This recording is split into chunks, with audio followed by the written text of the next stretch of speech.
एक बार यहाँ पर परम पूज्य गुरुदेव कक्षा ले रहे थे शिविर में, तो उन्होंने एक प्रकरण सुनाया सभी साधकों को। कोई साधक उनसे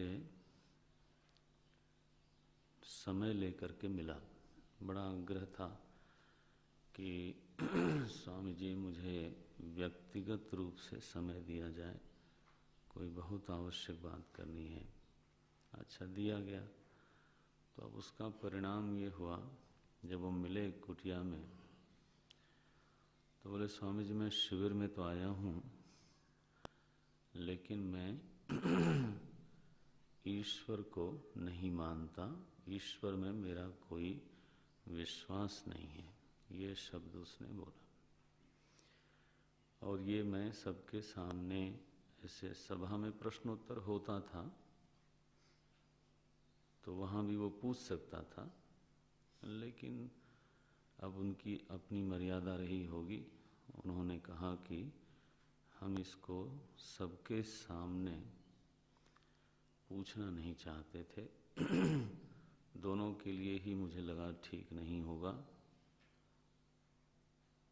लोग हो सकता है मेरे ऊपर भी हंसें, और लोग ये भी हो सकता है कि लोग कहें कि कैसे कैसे लोग स्वामी जी के शिविर में हैं आ जाते हैं तो दोनों ही दृष्टि से मुझे उचित नहीं लगा, इसलिए मैंने तो सबके सामने नहीं पूछा। लेकिन ये सच है कि मुझे ईश्वर में विश्वास नहीं है। तो अंग्रेजी में ही वो संवाद हुआ, क्योंकि गुरुदेव तो अंग्रेजी में बोलते थे। So I do not have faith in God, I do not believe in God. ये उन्होंने अपनी एक निश्चल भावना गुरुदेव के सामने रखी। तो गुरुदेव ने उनसे पूछा, विच गॉड? उन्होंने क्या कहा? आई do not have any faith in God. गुरुदेव का प्रति प्रश्न था, विच गॉड? ये उन्होंने शायद सोचा नहीं था इस विषय पर कि मैंने मेरे मन में ईश्वर को लेकर के क्या समझ है, और उस समझ पर, उस तरह के ईश्वर पर मेरा विश्वास नहीं है। भाई, क्या समझ करके विश्वास करते हो या फिर क्या समझ करके अविश्वास करते हो? ये तो दोनों ही बात बतानी पड़ेगी। अगर कोई कहता है कि मैं ईश्वर में विश्वास करता हूँ, तो उसको भी ये तो बताना ही पड़ेगा कि क्या समझ के विश्वास करते हो। ये तो बताना ही पड़ेगा। और अविश्वास की बात भी जब कोई कहता है तो नितांत अज्ञात, जिस वस्तु की कोई छवि आपके चित्त में नहीं है, कोई अवधारणा चित्त में नहीं है, असल में तो उस पर विश्वास अविश्वास की बात छोड़ो, तो ऐसी चीज चित्त में आई ही कैसे कि जिसका आपने निषेध किया? पकड़ में आता है? पहले कोई अवधारणा चित्त में आएगी, बनेगी। बिना अवधारणा के तो विश्वास अविश्वास की बात छोड़ो, उस तरह का कोई एक विचार भी प्रस्फुरित होगा नहीं। अज्ञात का विचार भी नहीं होता।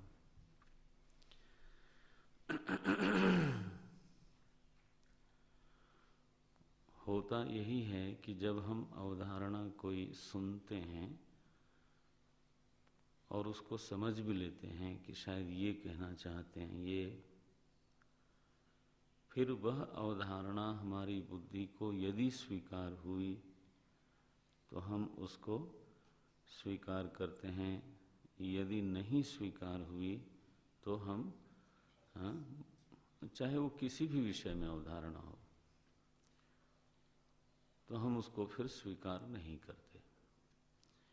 माने निषेध या स्वीकृति के पहले एक अवधारणा का होना आवश्यक हुआ। ये नियम निकल आया। विचार में ये पहला नियम निकला, क्या कि एक अवधारणा चाहिए, एक छवि, एक इमेज, एक कॉन्सेप्ट चाहिए जिसको, हाँ, ऑप्शन आपके पास दोनों हैं, जिसको आप स्वीकार भी कर सकते हैं और अस्वीकार भी कर सकते हैं। वो एक दूसरा विषय होगा कि स्वीकार करने का कारण क्या है और अस्वीकार करने का कारण क्या है। यह विषय एक दूसरा विषय होगा।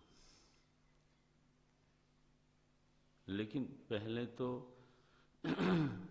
अवधारणा की उपस्थिति, अवधारणा की विद्यमानता, तो वो तो प्रथम आवश्यकता है। इस नियम की अपने हृदय में हम लोग पहले जांच कर लें कि ठीक है कि नहीं है। अपने व्यक्तिगत अनुभव को टटोलें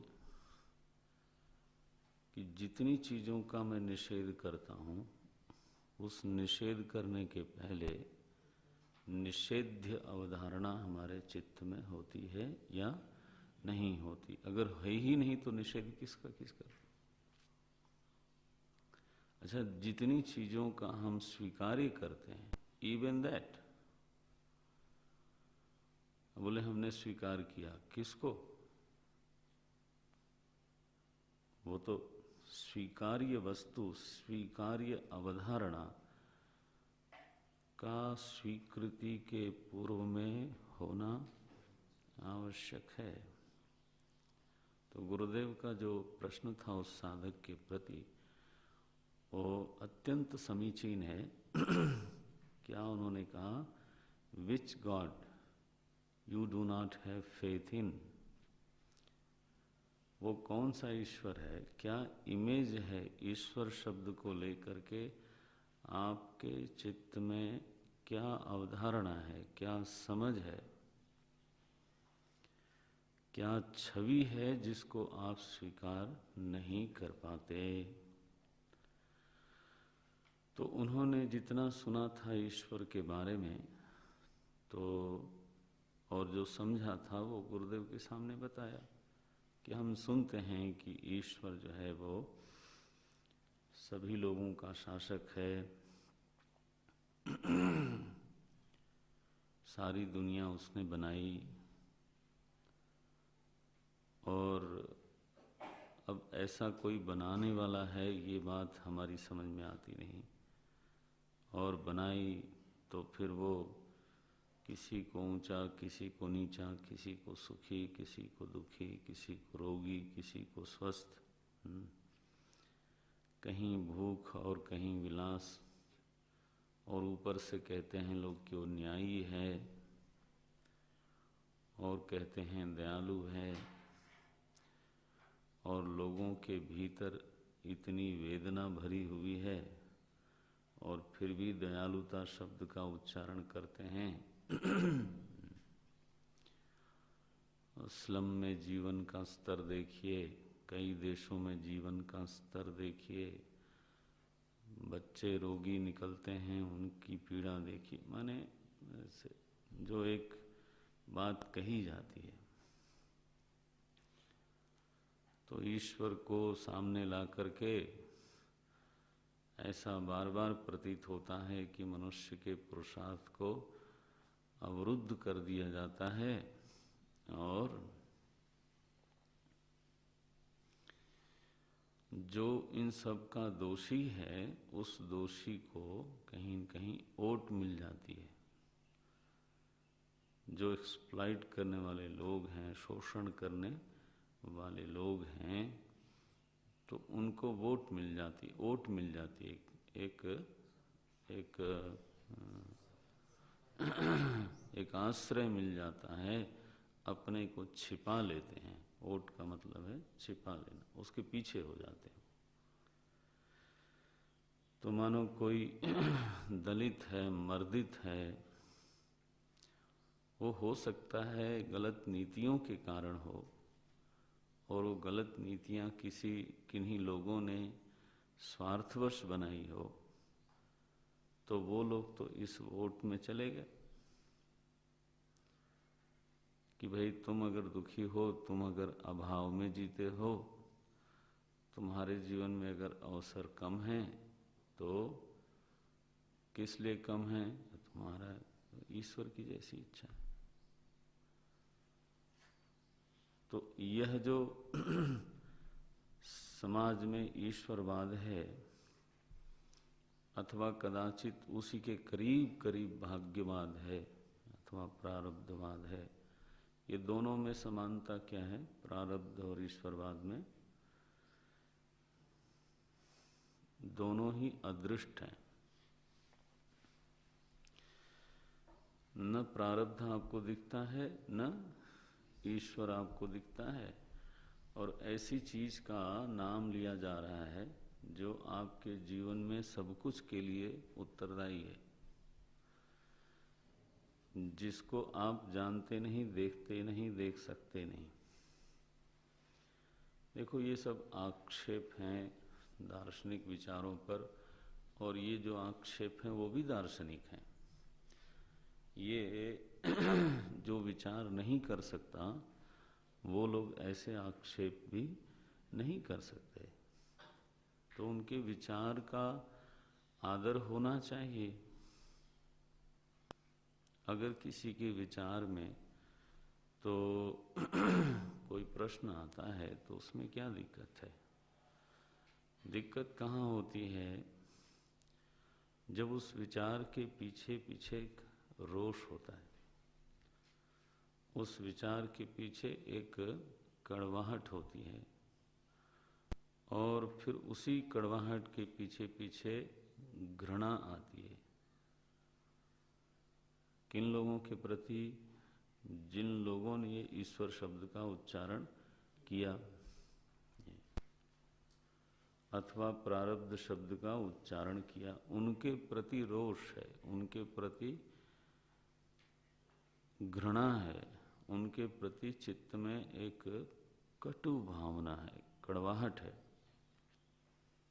और फिर जो चौथी चीज पीछे से आती है वो है प्रतिशोध वृत्ति, कि ऐसे लोगों के प्रति कुछ होना चाहिए, इन लोगों ने बड़ा अन्याय किया है। तो प्रश्न और विचार में आपको कोई हिचक नहीं होनी चाहिए। उसको सुनना, उसको समझना, उस पक्ष को, उस पक्ष में क्या वजन है, उसको समझना, वो ठीक है। जो चीज विचार को मलिन कर देती है ना, और विचार पीछे छूट जाता है, समझने की इच्छा पीछे छूट जाती है, और प्रतिशोध की जो इच्छा है वो आगे आ जाती है, वो चीज आपत्तिजनक होती है।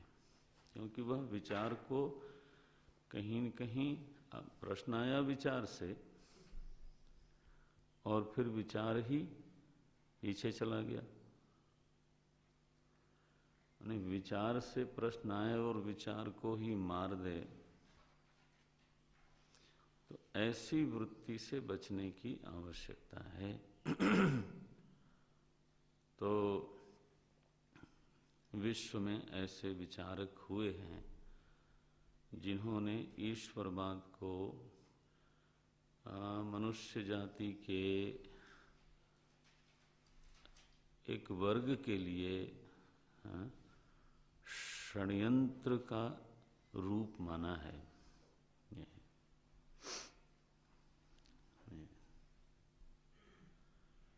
षड्यंत्र है ये, मनुष्य जाति के एक वर्ग के विरुद्ध जो समर्थ लोग हैं, सम्मानित लोग हैं, उनका क्या है, एक साजिश है, एक षड्यंत्र है।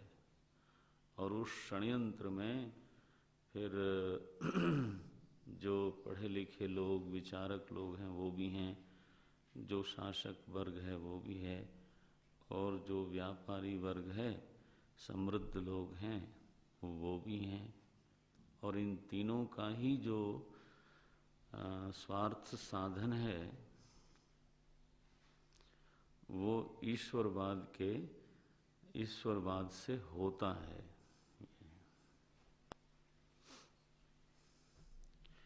और इसलिए अब मैं थोड़ा कठोर शब्द बोलने जा रहा हूँ, इस मकड़ जाल से अगर किसी को निकलना है, किसी राष्ट्र को निकलना है ना, इस दुरभिसंधि से अगर किसी को निकलना है तो उसको सबसे पहली बात ये करनी पड़ेगी कि यह ईश्वरवाद जो है ना, उसको छिन्न भिन्न करना पड़ेगा। इसने आपको पंगु बना दिया, पुरुषार्थहीन कर दिया, सदियों तक आपके विरुद्ध षड्यंत्र होता रहा, इत्यादि इत्यादि।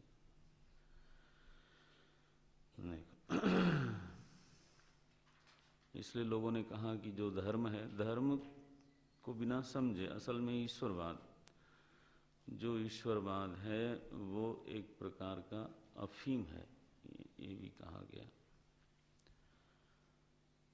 आपको उसमें घबराने की बात नहीं है, लेकिन समझने की बात जरूर है कि ऐसी बात कहने के पीछे विचार क्या है। यह एक ऐसा विचार है जब मनुष्य के भीतर उसको इंजेक्ट कर दिया जाए। कौन सा विचार? ईश्वरवाद या फिर प्रारब्धवाद। मानो इसका एक इंजेक्शन बनाया जाए, ऐसी बात का प्रचार किया जाए मानो, और लोगों की बुद्धि में इसको डाला जाए, तो क्या होगा उसका परिणाम? उसका परिणाम ये होगा कि वह मनुष्य फिर स्वीकार करने लग जाएगा सब कुछ। मेरे साथ ऐसा हुआ, ईश्वर की इच्छा है, मेरा प्रारब्ध ही ऐसा होगा। और इस स्वीकृति के साथ ही जिसने किया है हमारे साथ कुछ बुरा, जिन नीतियों के कारण हमारे साथ बुरा हो रहा है, उनको बदलने की जो इच्छा है वो सो जाएगी, वो रहेगी नहीं। जब वो रहेगी नहीं तो आपको सुला दिया गया। परिवर्तन के लिए जो प्रचंड पुरुषार्थ की, प्रचंड उद्यम की आवश्यकता है, उस उद्यम में आप निरंतर असमर्थ रहोगे।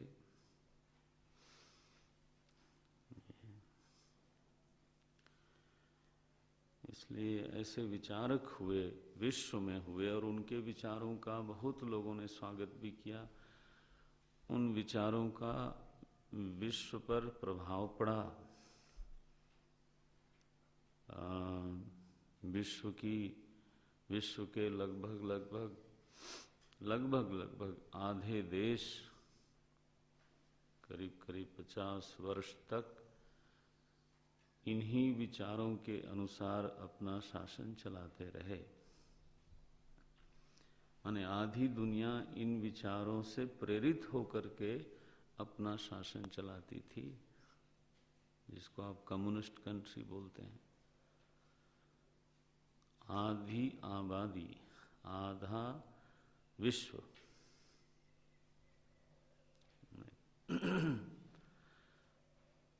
वो शासक, जो उस देशों के शासक थे, वो इस विचार से प्रेरित थे। उस देश की प्रजा नहीं, ध्यान रखना। मैं ये नहीं कह रहा हूं कि आधा विश्व अनीश्वरवादी हो गया था, वो नहीं मैं बोल रहा हूं। क्योंकि जब साम्यवाद का तंत्र रूस में टूटा तो दूसरे दिन सब लोग आस्तिक मिले उनको, तो एक ही दिन में सभी लोग ईश्वरवादी नहीं हो जाते। शासन की नीतियां किन विचारों पर आधारित हैं, ये है मूल बात।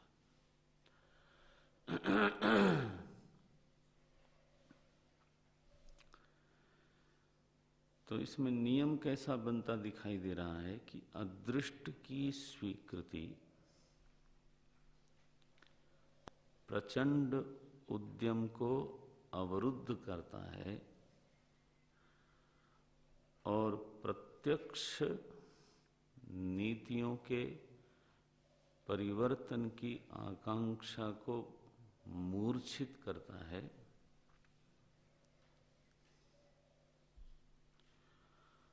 और दोषपूर्ण नीति बनाने वाले, स्वार्थ साधन करने वाले नीतिकारों को दंड दिए बिना छोड़ देता है। ये बना ना, 3 परिणाम बने उसके।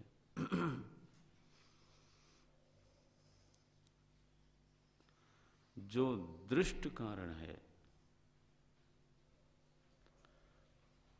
उस पर दृष्टि नहीं जाती, जो उद्यम है वो कुंठित होता है,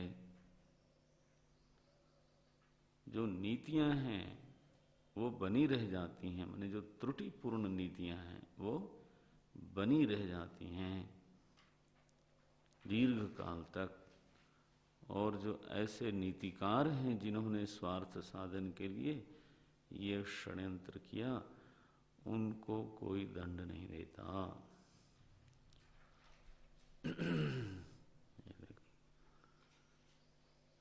तो इसलिए जो अदृष्टवाद है, चाहे उसमें ईश्वर हो, चाहे उसमें प्रारब्ध हो, ये दोनों ही मनुष्य के लिए उपयोगी विचार नहीं है, घातक विचार है।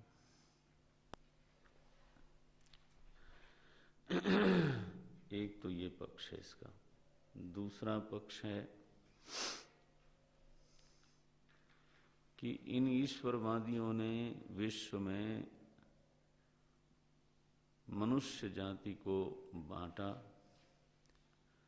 एक दूसरे के विरुद्ध किया और विश्व के बहुत बड़े बड़े युद्ध तो धर्म के नाम पर, ईश्वर के नाम पर ही हुए हैं।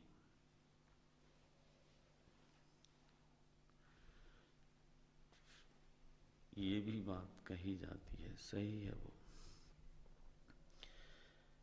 माने अगर हम दृष्ट को, प्रत्यक्ष को ध्यान में रख के बात करें तो इतिहास में ये प्रसंग तो दिखाई देते हैं। एक महत्वाकांक्षी सम्राट संभव है कि काबुल से चले और संभव है कि दूर देश से निकले कि हम लोगों को अपने धर्म में दीक्षित करना चाहते हैं विचार से, और यदि विचार से संभव नहीं है तो तलवार से। वो हमारा पुण्य कार्य है।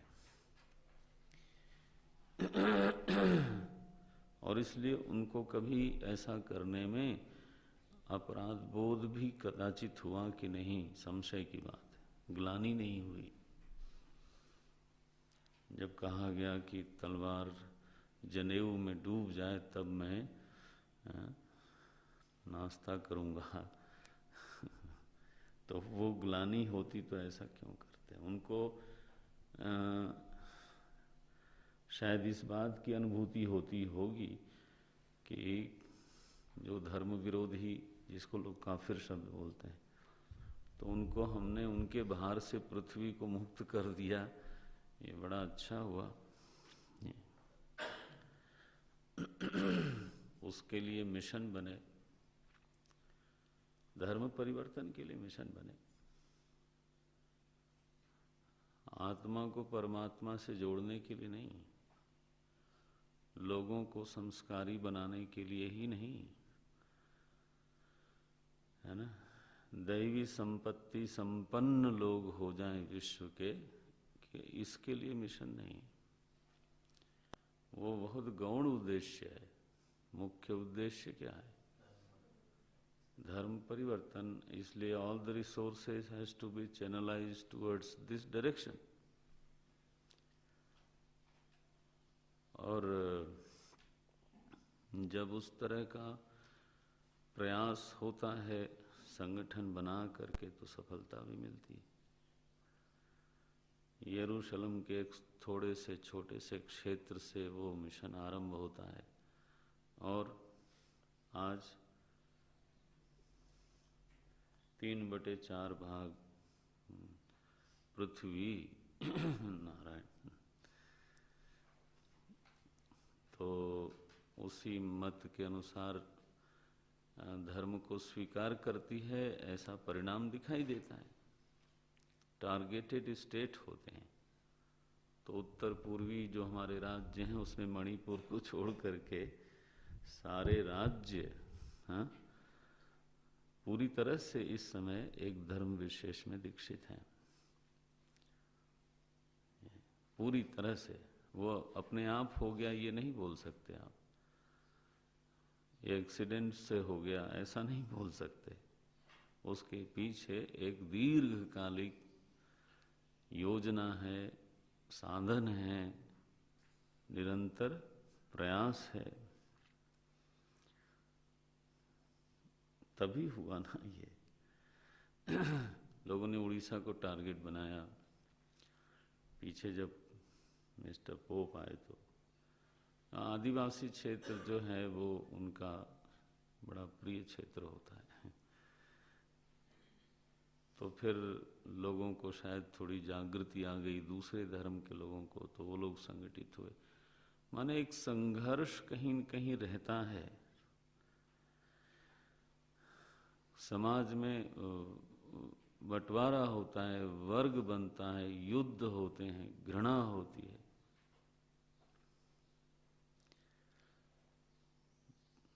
तो इसका जनक कौन है? बोले ईश्वरवाद। ये देखो,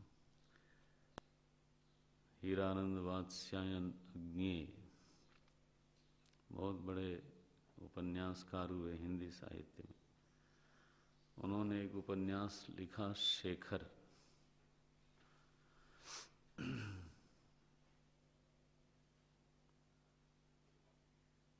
पता नहीं कितने लोगों ने पढ़ा होगा, एक ही आदमी ने पढ़ा है, और दूसरा मैं नहीं पढ़ा है।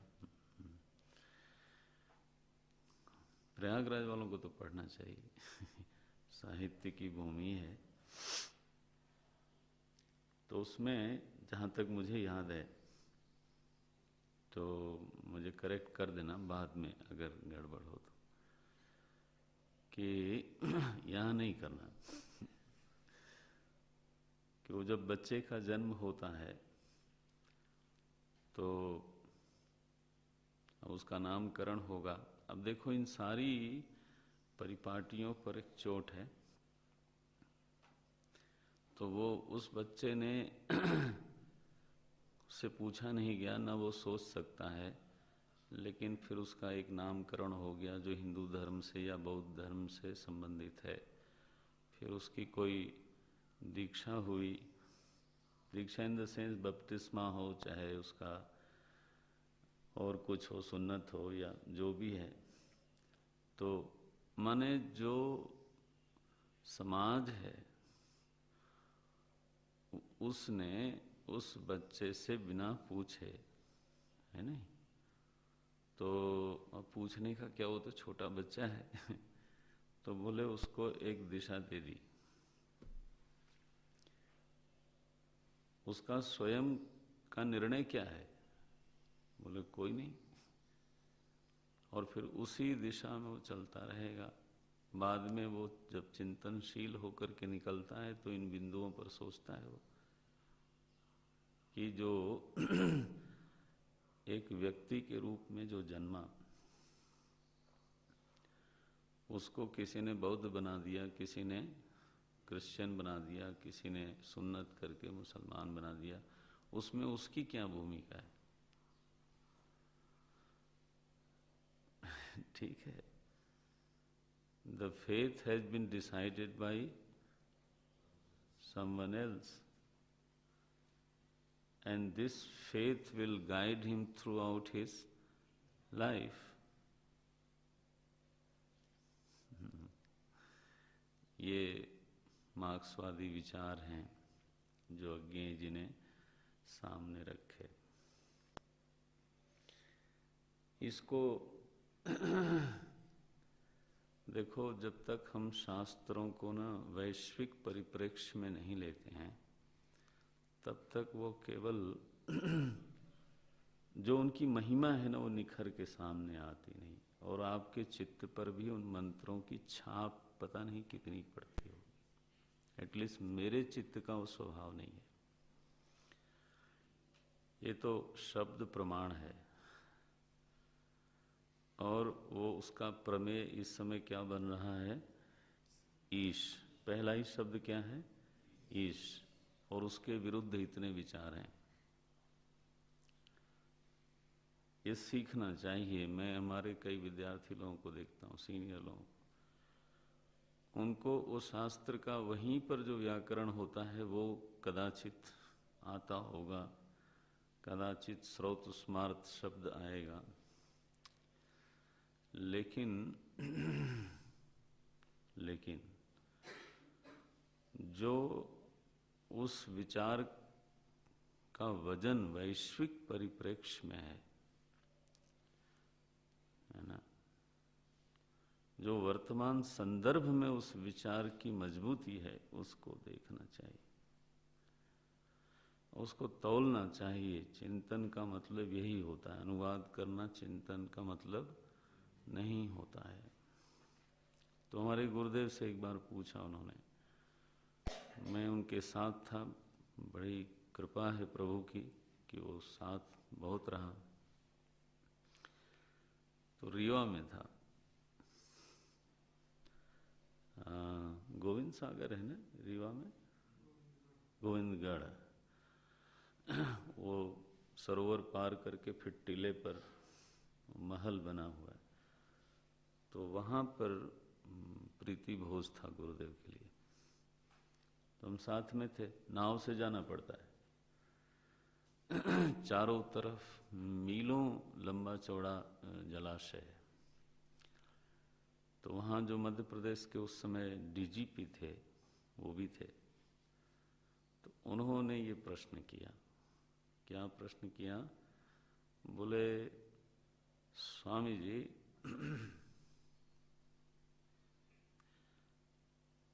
some very intelligent people say that religion is superimposed thing on human being. ये नेचुरल नहीं है। अब उसको एक्सप्लेन किया, वही बात कही उन्होंने जो अभी मैंने कहा, जो अज्ञेय जी ने कही। बोले, बच्चा कोई धर्म लेकर के पैदा होता नहीं, कोई नाम लेके पैदा नहीं होता। So you impose, the society and the community imposes upon him their own faith, ये उन्होंने कहा। तो ये उस बच्चे के स्वातंत्र का हनन हुआ कि नहीं हुआ, उसके खिलाफ एक षड्यंत्र हुआ कि नहीं हुआ। गुरुदेव ने कहा, yes, this is true. Imposition takes place.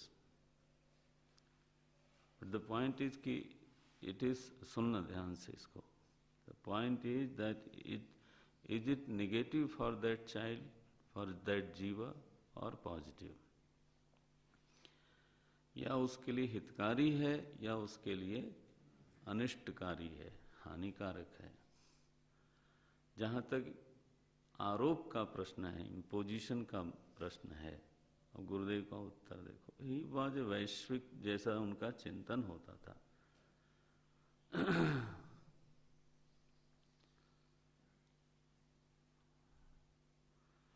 बोले जहाँ तक इम्पोजिशन का प्रश्न है, we do not have any option in that.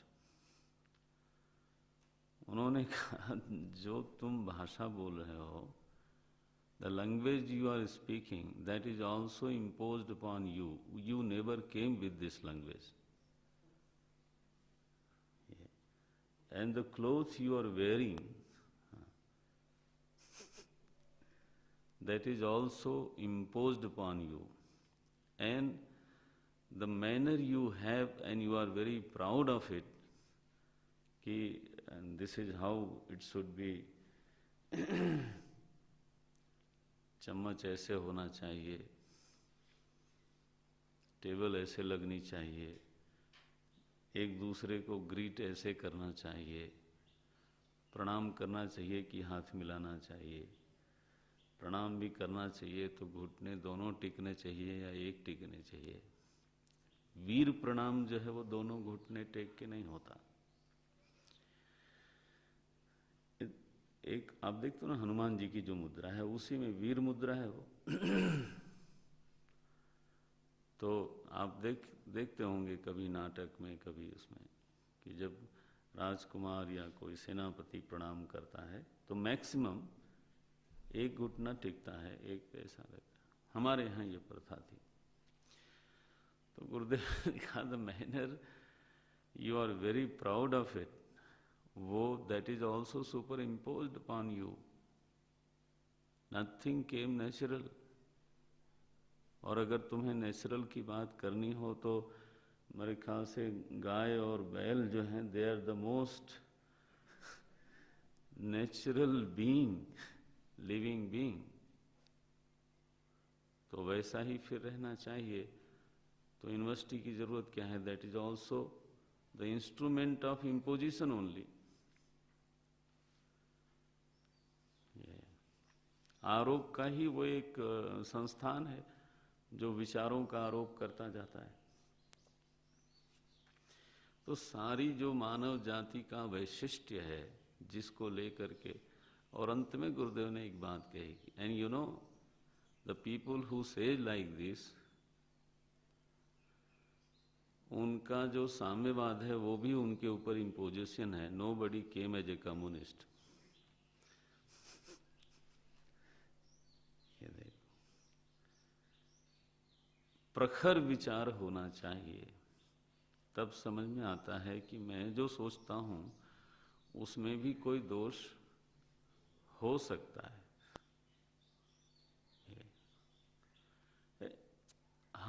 आप उसको आरोप शब्द कहते हो, वो थोड़ा भयानक लगता है, इम्पोजिशन शब्द बोलते हो।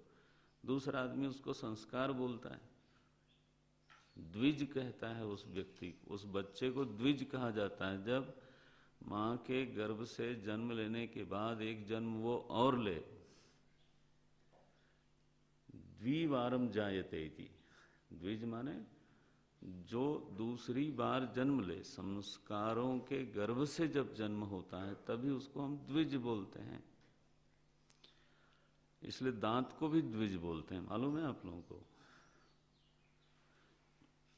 2 बार जन्म लेता है ना वो, पक्षी को द्विज बोलते हैं, क्योंकि एक बार वो माँ के गर्भ से आता है, फिर वो अंडे से आता है। ये तो आपने उसको इम्पोजिशन, सुपर इम्पोजिशन या षड्यंत्र या जो whatever you want to use the word, use it. लेकिन अगर वो हितकारी है उस जीव के लिए, विकास का हेतु है उसमें, तो उसको हम आरोप और षड्यंत्र नहीं बोलते, उसको हम संस्कार बोलते हैं, निर्माण प्रक्रिया बोलते हैं। अगर बच्चों को स्कूल भेजना उसके खिलाफ षड्यंत्र है, क्योंकि वहां भी तो आरोप ही होगा। जो कख गग वो नहीं जानता था, वो उसके दिमाग पर क्या किया जाएगा? आरोप ही तो किया जाएगा। जो वो 1, 2, 3, 4 नहीं जानता था, उसका आप क्या करोगे? आरोप ही तो करोगे। तो आरोप शब्द बोल करके कुछ खास बनता बिगड़ता नहीं है। ये तो केवल शब्द का एक सुविधाजनक उपयोग है। प्रश्न ये है कि वह उस जीव के लिए हितकारी है या नहीं है। अस्तु, बहरहाल ये विचार होते हैं और इन विचारों से मैंने जैसे कहा बहुत दिनों तक, माने 50 साल थोड़ा नहीं होता है, और बहुत बड़े क्षेत्र में इस पृथ्वी पर शासन की नीतियां बनाई गईं। धर्म को अराजक तत्व के रूप में भी गिना गया।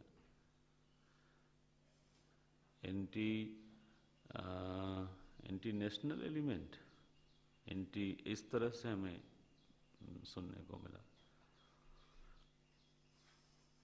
उनके मत में ऐसा है वो, क्योंकि मनुष्य को बांट देता है, संघर्ष पैदा करता है, सामरस्य खंडित होता है। बात सही है, एकदम गलत नहीं है, ये ध्यान रखना। जिन्होंने भी कहा है वो, ये छेद वाली टोपी पहन के यहाँ कोई बैठे है, हाँ जी, हैं? जो मुसलमान लोग पहनते, तो आप उसके साथ हिलने मिलने में देर लगाओगे कि नहीं लगाओगे? थोड़ा दूरी आ जाएगी कि नहीं आ जाएगी? अपने चिन्हों को बहुत प्रोमिनेंट करके सामने रखने पर उनका ऐसा कहना है कि फिर आदमी से दूर होता है, और इसलिए इस तरह के कोई चिन्ह नहीं होने चाहिए। जो भी बात उन्होंने कही उसमें कोई बात है, उसमें कोई विचार है।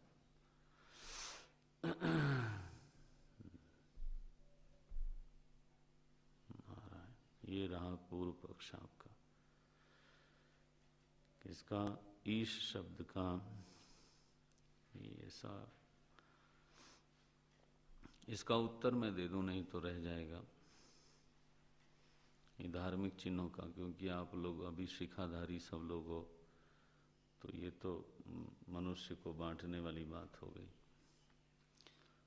शंकराचार्य जी महाराज से प्रश्न किया गया, स्वामी स्वरूपानंद जी से। मैंने एक दिन टहलते हुए बताया था ये।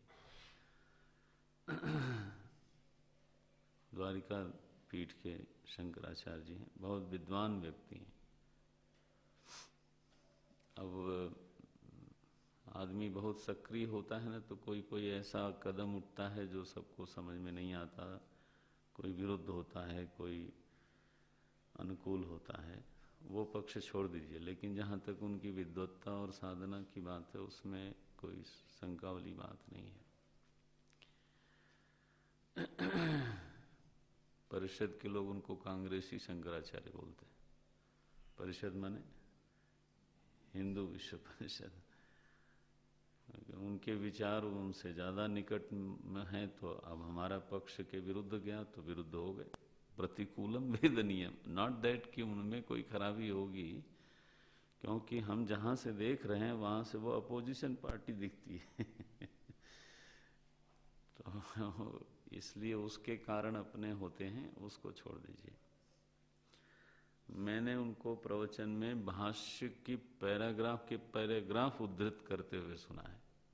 भाष्य के श्लोक तो बहुत लोगों को याद होता है, तो उनसे कहा गया कि ये विभेद होता है समाज में।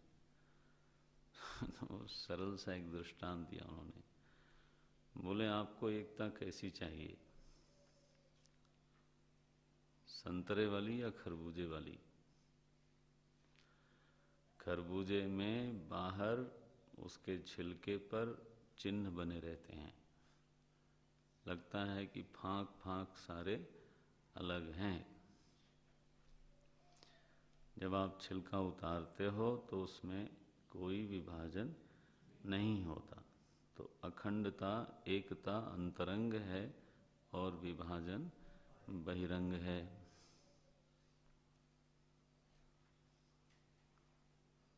संतरे में बोले बाहर से अखंड है, कोई फांक नहीं है,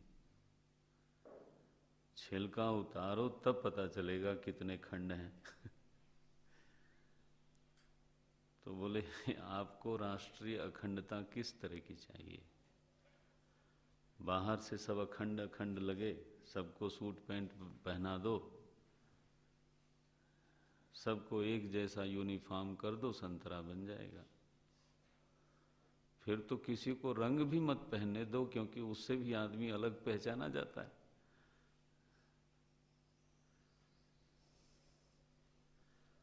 ठीक है कि नहीं है? तो कोई धोती पहन ले तो भी अराजक तत्व हो गया। तो बस एक ही ड्रेस रहा जो नेशनल माना जाएगा, फिर कि सबको पैंट पहनाया जाए तो सब आदमी एक जैसे दिखेंगे। तो अगर कोई पैजामा पहन ले तो अलग हो गया, धोती पहन ले तो अलग हो गया, पैंट पहनने वाला उनसे अलग हो गया। फिर तो ऐसा करना पड़ेगा कि एक नेशनल ड्रेस बनानी पड़ेगी, यूनिफॉर्म, वो भी एक ही कलर की हो। So militarisation of whole nation is required. It is needed in military, not for the whole nation.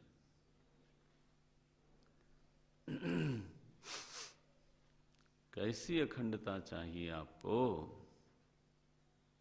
राष्ट्र के भीतर मनोभूमि में अखंडता समरसता बनाने का प्रयास होना चाहिए। छिलका उतारो, सभी राष्ट्रीय हैं, भारतीय हैं, उसको अचीव करने का प्रयास होना चाहिए, बजाय इसके कि छिलके में ही चिन्ह मिटाने लग जाओ और अंदर दिल जो है खंड खंड ही हैं। इसलिए जिसको आप अराजक तत्व कहते हो वही सब लोग माने, ऐसा जरूरी नहीं है, बिल्कुल जरूरी नहीं है। ये उत्तर हो गया। अब हमारा विषय है कि which God you do not believe in. ये जब गुरुदेव ने प्रश्न किया तो उन्होंने, महापुरुष ने, वो साधक ने ये सारे उत्तर दिए, संक्षेप में दिए, मैंने उसका केवल विवरण कर दिया। Which God you do not believe, बोले उसने जिसने ये सब झंझट मचा रखी है। ऐसा सुना जाता है ईश्वर के बारे में और ऐसे विचारों ने समाज को यहां पहुंचा दिया। साजिश है, दिस है, दैट है। गुरुदेव ने उनसे कहा कि you know my dear friend, in this room there are two atheist, not one. बोले स्वामी जी हु आर दे? बोले एक तो तुम हो और एक मैं भी हूं। बोले स्वामी जी आप कैंप लेते हो, सबको साधना बताते, you do not have faith in God, even you do not believe in बोले yes, I absolutely I do not believe in your God। ये प्रश्न है। जो तुम्हारी अवधारणा है ईश्वर के बारे में, अगर वही अवधारणा मुझे स्वीकार करना पड़े ईश्वर की, तो मैं भी उस अवधारणा का निषेध ही करूंगा। तुमने ईश्वर का निषेध नहीं किया है। हाँ, ईश्वर के विषय में जो एक अवधारणा है वह चूंकि तुम्हारी बुद्धि को स्वीकार्य नहीं हो पाती, मुझे भी नहीं होती, और इसलिए मैं भी नहीं इसको स्वीकार, मैं भी इस अवधारणा का निषेध ही करूंगा। बोले महाराज तो फिर आपकी अवधारणा क्या है? बोले yes, this is the right question. कि ईश्वर के बारे में हाँ ना कहने की बजाय, स्वीकार अस्वीकार करने की बजाय, एक अगर विचारशील साधक है तो उसको पहले एक सही समझ प्राप्त करनी चाहिए।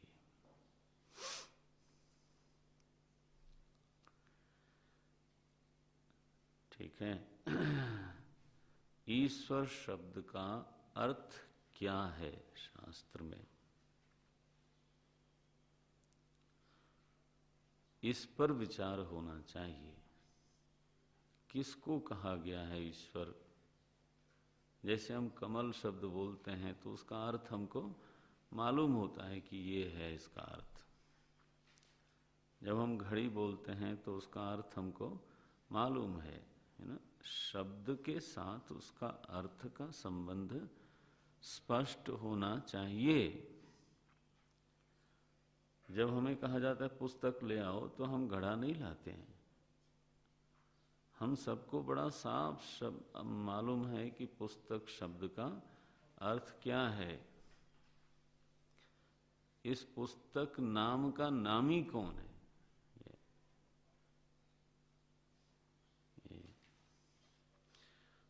किस अर्थ, किस वस्तु को बताने के लिए वो शब्द बना है?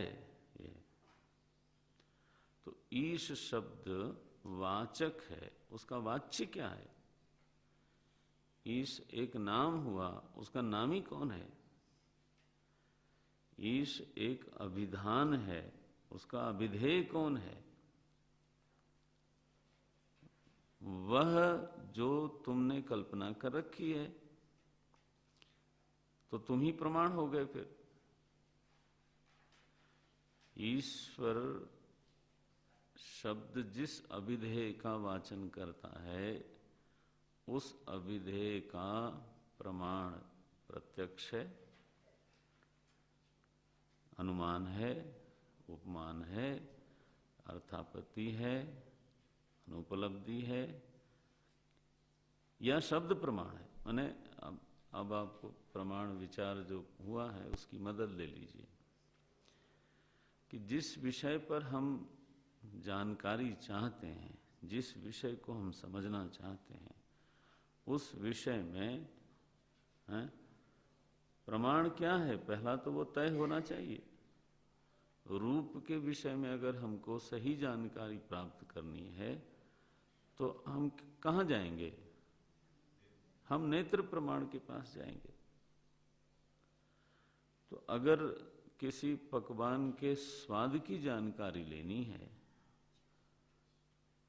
तो हम देख करके तो नहीं बोल सकते, हमें उचित प्रमाण की खोज करनी पड़ेगी। तो जिस विषय का आपको ज्ञान चाहिए, उस विषय का प्रमाण क्या है, इस पर विचार होना चाहिए। ये ईश शब्द इतना विवादित है, बहुचर्चित है, विचिकित्सित है। ऐसे ही विचिकित्सित है जैसे कि वो अंधों ने हाथी के रूप के विषय में निश्चय किया और सब के सब एक दूसरे के विरुद्ध मत रखते हैं। एक बोलता है खंबे की तरह, दूसरा बोलता है दीवाल की तरह। अब बोलो झगड़ा होगा कि नहीं होगा? और दोनों ने लाठी उठाई, बोले मेरी बात काटता है। एक तीसरा आ गया, बोले हमारा नया अवतार हुआ है, संप्रदाय चलाऊंगा। बोले तुम्हारा क्या भाई? बोले सांप की तरह है। लो जी, उसने पूंछ पकड़ ली थी। चौथा एक संप्रदाय चला, उसने कहा कान की तरह, मन कान पकड़ा, बोले तो सूप की तरह है। एक कहा महानाग की तरह है, सूंड पकड़ ली महाराज उसने। तो कोई पीठ पे गया होगा वो कहेगा पृथ्वी की तरह है, बिल्कुल चौकस चौकोर, बिल्कुल बढ़िया, खुरदुरी भी लगती है वैसी। अब ये जो विवाद है वो अज्ञात विषय में नहीं है, ध्यान देना। यह जो विवाद है वो अधूरे ज्ञान को लेकर के, अज्ञात में नहीं है। ज्ञात है लेकिन उचित प्रमाण से ज्ञात नहीं है। आरोप और विवाद करना कोई बहुत हितकारी बात नहीं है। हित की बात यह है कि हमें उद्यम करना चाहिए प्रमा को प्राप्त करने के लिए। अगर आपका कोई प्रमेय है जो विवादित है तो उद्यम की दिशा क्या होनी चाहिए? प्रमा को प्राप्त करने के लिए। प्रमा माने उसमें सब चीज इंक्लूड हो जाती है। मैं सही जानकारी शब्द बोलूं, सही प्रमा शब्द द्विरुक्ति हो गई। प्रमा माने ही हाँ, नहीं तो भ्रमा। तो अबाधित, असंदिग्ध, अनधिगत, स्मृति विलक्षण जो प्रमा है उसको प्राप्त करने का उद्यम होना चाहिए। तो अगर ईश्वर प्रमेय है मानिए, तो उसकी प्रमा प्राप्त करने का उद्यम होना चाहिए। उसका प्रमाण क्या है? अब देखो यहां पर चर्चा आई।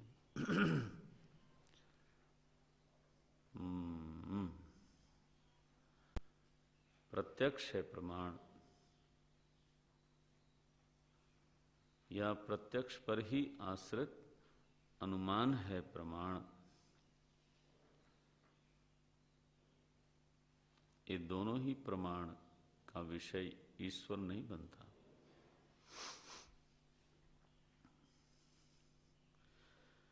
अतीन्द्रिय विषय वेदाः प्रमाणम, वो हमारा शौक नहीं है, वो एक सच्चाई है।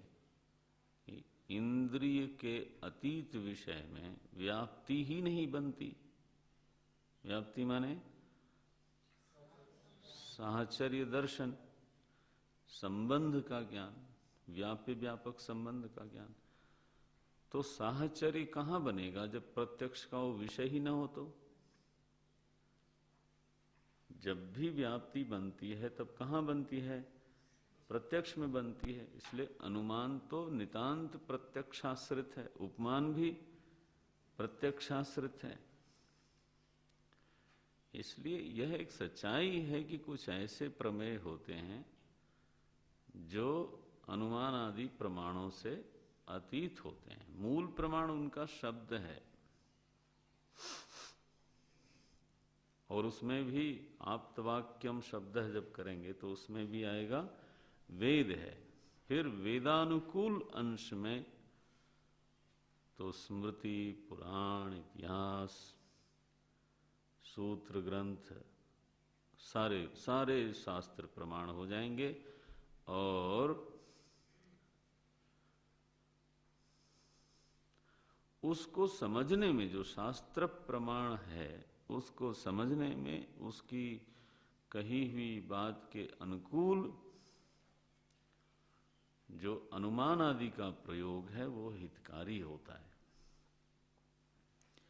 श्रुतिमतः तर्कोनुसंधीयताम, तर्क का निषेध नहीं है, लेकिन वह कैसा होना चाहिए? वह श्रुति मतः होना चाहिए। अरे बोले महाराज आपने तो अनुमान को भी स्वीकार कर लिया। वो अनुमान तो सर्वोपकारी है, इस बात को समझना। अनुमान प्रमाण ऐसा प्रमाण है जो सभी प्रमाणों का उपकारी बनता है। अरे अरे क्या मतलब है? लाओ मैं एक दृष्टांत देता। हमने ये दृष्टांत दिया था, अब आज नए परिप्रेक्ष्य में देते हैं। जैसे गिलास में पानी हो, शीशे के गिलास में, और पेंसिल डाली जाए तो वो टेढ़ी दिखेगी। किस प्रमाण से? प्रत्यक्ष प्रमाण से, नेत्र प्रमाण से। पेंसिल को निकाला, फिर देखा, सीधी दिखी। किस प्रमाण से? हैं? नेत्र प्रमाण से, प्रत्यक्ष से। अब एक ही प्रमाण से एक ही प्रमेय की दो प्रमा बन रही है। ठीक है? रूप के विषय में दो प्रमा बन रही है, और दोनों ही प्रमा का असली प्रमाण नेत्र ही है, लेकिन एक ही प्रमेय की दो प्रमा सही नहीं हो सकती। ये तो अब प्रमाणेतर क्या है व्यवस्था देने के लिए? अनुमान, विचार। आप ये नहीं कह सकते कि इस रूप की शुद्ध प्रमा या प्रमा बनाने में विचार की कोई भूमिका नहीं है, ये तो नहीं बोल सकते। तो यह विचार से ही सिद्ध होगा कि ना ना ना, पेंसिल तो सीधी है, जल में डालने के कारण, प्रकाश की स्थिति के कारण हाँ टेढ़ी दिखती है।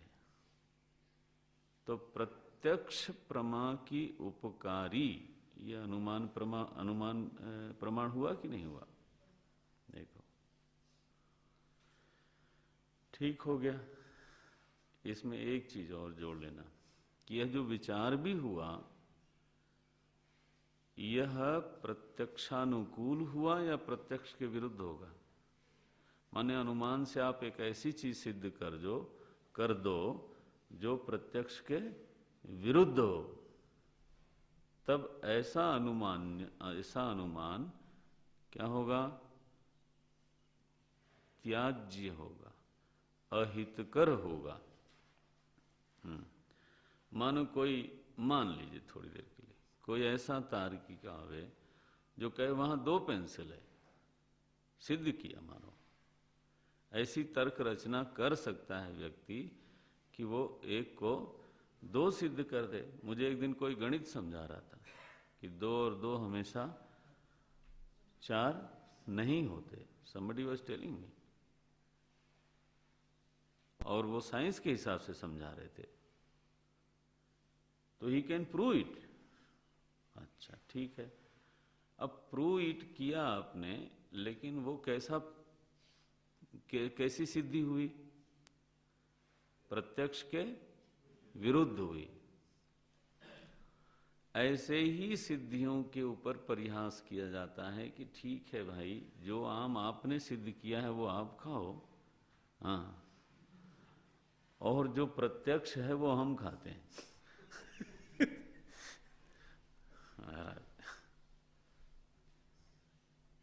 4 आम थे, 3 आदमी, 3 आम थे, 4 आदमी थे, अब बटे कैसे?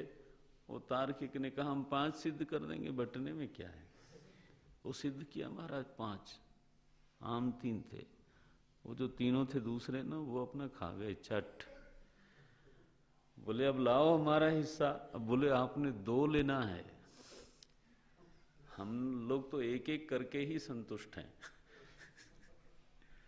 आपने जो 2 और तय किए ना, वो आप खाओ, मेहनत की तो 2 आपको खाना चाहिए। तो प्रत्यक्ष मतः तर्कोनुसंधीयता, मेरा अभिप्राय समझना, तर्क का अनुसंधान कैसा करना है? प्रत्यक्ष के जो मूल प्रमाण है उस प्रमेय का, उसके अनुकूल होना चाहिए वो। तो ईश्वर का भी, ईश्वर शब्द, ईश्वर अर्थ कहिए, या प्रमेय कहिए, ईश्वर प्रमेय में जो मूल प्रमा है वो क्या है? वो शब्द प्रमाण है, श्रुति प्रमाण है। और उस श्रुति प्रमाण के अनुकूल अनुमान हो सकता है, उसका प्रयोग करना चाहिए साधक को, उसका हित होगा। ये भाष्यकार ने कहा। श्रुतिमतः तर्कोनुसंधीयताम तर्कः अनुसिंधीयताम, तर्क का अनुसंधान अवश्य करो। सावधानी क्या है? श्रुतिमतः, श्रुति विरुद्ध न चला जाए। मैंने श्रुति ने कहा ईशावास्यम, आपने सिद्ध कर दिया ईश्वर नाम की कोई चीज नहीं है, ऐसा बस। ये ऐसा ही हुआ जैसे प्रत्यक्ष ने कहा 3 है, आपने कह दिया कोई नहीं है। या फिर कहो कि 5 हैं। ये मूल प्रमाण के विरुद्ध जो आपका अनुमान प्रमाण का व्यापार है वो आपके लिए हितकारी नहीं होगा, यह पक्का रखना चाहिए। सो यहाँ श्रुति माता ने सभी मनुष्य जाति को, सभी साधकों को एक आदेश दिया। अगली कक्षा में करते हैं चर्चा इस पर। क्या? ईशावास्यम, मेरे भाई तुम एक काम करो जीवन में। क्या करो? बोले ईश्वर से आच्छादित कर दो पूरी दुनिया को, ये काम करो। बोले मैं और कुछ करना चाहता हूं। बोले वो भी करो, लेकिन पहला जो काम है वो ये करो। पहला काम करो, या कहो जो जीवन का सबसे बड़ा काम है वो करो, चाहे और कुछ कहना हो कह लो, लेकिन ये करो। ये नहीं कर पाओ तो सब करना व्यर्थ, ये कर लो तो सब करना सार्थक। पहला मंत्र है ये। जीवन खप जाए इस आदेश को, इस सलाह को पचाने में। बहुनाम जन्मनाम अन्ते, यही पंक्ति को सिद्ध करने में जी हाँ, अनेक जन्म संसिद्धा, वो लगता है खप जाता है आदमी। बोले महाराज ये कर लेने से क्या मिलेगा? क्योंकि मिलेगा ये जो है ना, आदमी छोड़ नहीं सकता। आई टेल यू, चाहे आप इसकी जितनी निंदा कर लो, लेकिन वो इस प्रश्न को छोड़ नहीं सकता कि क्या होगा उससे, प्रयोजन क्या है इसका। बोले भुंजी था, जीवन में भोग सिद्ध होगा, भोग करो। इसमें मूल क्रिया है भुंजी था, फिर दूसरी क्रिया है मां गृधि, मां गृध, ये 2 ही क्रिया है। वास्यम जो है वो क्रिया नहीं है, माने वाक्य निर्माण की दृष्टि से वो क्रिया नहीं है।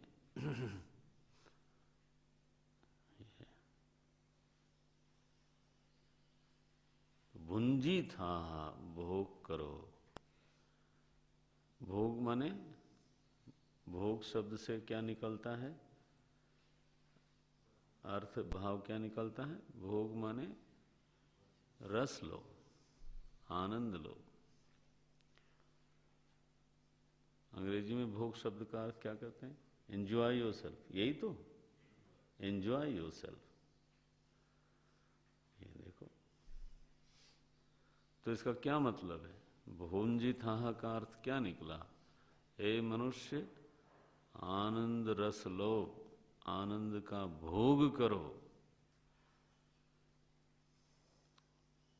आनंद में निमग्न हो जाओगे, हो जाओ। बोले रे मेरे दिल की बात कही आपने, वही तो मैं चाहता हूं। भुंजी था पहला ही मंत्र ही बोलता है, धन्यवाद। यही तो मैं चाहता था तब से, आपने भी कह दिया वेद भगवान। क्या करूं इसके लिए, भोग के लिए, इस आनंद रस में निमग्न होने के लिए मैं क्या करूं? उन्होंने कहा एक काम करो और एक काम मत करो। क्या करूं? ईशावास्यम, ये तो करो, और मां गृधा, ये मत करो। क्या बोले? लिप्सा मत करो भाई, लोभ न करो, और ईश्वर से समूचे विश्व प्रपंच को आच्छादित कर दो। बस ये दो काम करो, एक न करो एक करो। उससे सिद्ध क्या होगा? बोले उससे होगा आनंद की सिद्धि। बस वो चाहिए तुमको कि नहीं चाहिए? बोले महाराज पलक भी झपकाते हैं उसी के लिए, उस आनंद के लिए ही झपकाते हैं। और अगली कक्षा में देखते हैं इसको। ओम पूर्णमदः पूर्णमिदं पूर्णात् पूर्णमुदच्यते पूर्णस्य पूर्णमादाय पूर्णमेवावशिष्यते। ओम शांति शांति शांति। हरि ओम श्री गुरुभ्यो नमः। हरि ओम।